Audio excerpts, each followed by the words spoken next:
என்ன பண்ணணும் அப்படின்னா, ஒரு கைப்பிடி அளவுக்கு பாசிப்பருப்பு எடுத்துக்கோங்க. அது கூட ஒரு கைப்பிடி அளவுக்கு வெல்லம், இல்லைன்னா நாட்டு சர்க்கரை வச்சிருக்கீங்க அப்படின்னா அதையும் எடுத்துக்கோங்க. இது ரெண்டையும் நல்லா கலந்துட்டு தண்ணி ஊத்தி ஊற வச்சிருங்க. நைட்டு ஊற வைக்கிறீங்க அப்படின்னா ஊற வைங்க. அடுத்த நாள் காலையில இந்த பாசிப்பருப்பு ஊற வச்சிங்க பாத்தீங்களா, இதை அப்படியே கொண்டு போய் பசு மாட்டுக்கு உங்க கையால சாப்பிட கொடுங்க.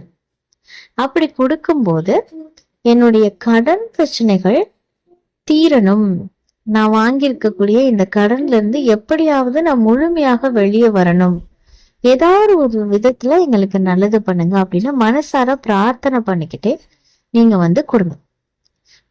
உங்க கையால எந்த அளவுக்கு நீங்க பசுக்கு இந்த மாதிரி கொடுக்குறீங்களோ, உங்களுடைய வறுமையும் அந்த அளவுக்கு நீங்கி